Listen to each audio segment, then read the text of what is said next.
تو یہ جو پورا سسٹم اللہ نے یہ جو بنا ہوا ہے نر مادہ کا، یہ انسان کی روحانی تسکین بھی ہو رہی ہے اتفاق سے. کیا جذبات بھی پیدا ہوتے ہیں اتفاق سے، اور ان جذبات کی تسکین کا انتظام بھی اتفاق سے ہو رہا ہے بھائی. فرض کر لو نر مادہ نہ ہوتے تو ایک دوسرے کی طرف اٹریکشن ختم، کیونکہ عورت مرد کی طرف مائل ہوتی ہے اس کی مردانگی کی وجہ سے، کیونکہ عورت کے پاس ہر نعمت ہے مگر جو مردانہ وجاہت ہے وہ عورت کے پاس نہیں ہے. مرد مائل ہوتا ہے عورت کے نسوانی حسن کی وجہ سے، اس میں حسن ہے. مرد کے پاس وجاہت ہے اور سب کچھ ہے مگر نسوانی حسن نہیں ہے. ادھر سے اللہ نے یہ کوالٹی چھینی اور ادھر سے اللہ نے یہ کوالٹی چھینی.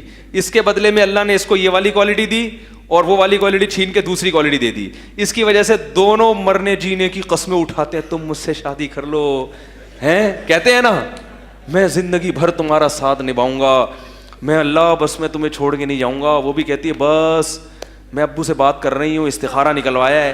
یہ اگر دونوں ایک جنس کے ہوتے پھر تھوڑی ہوتا. یہ اب ہونے لگا ہے اس لیے کہ انسان کی نیچر کو کیا کیا ہے، بگاڑنا شروع، ورنہ کبھی بھی نہیں ہوتا تھا ایسے.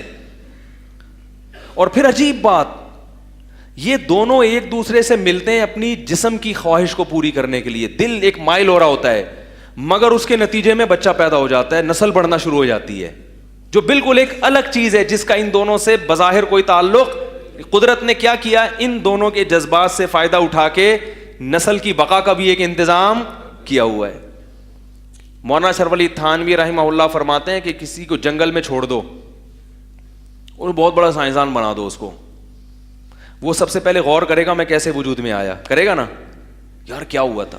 پھر اسے جا کے بتاؤ کہ تمہارے ماں باپ کا ملاپ ہوا تھا اور اس کے پیچھے یہ لاجک تھی، تو جب ملاپ ہوا تھا تو اس کے نتیجے میں تم پیدا ہوئے.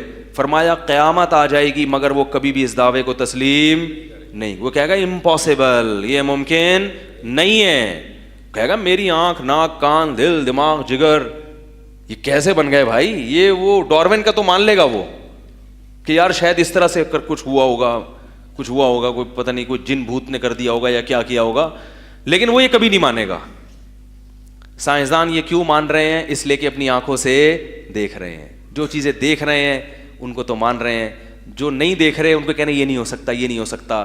قرآن سب اسی پہ تو کہہ رہا ہے کہ جو یہ کر سکتا ہے وہ بھی کر سکتا ہے.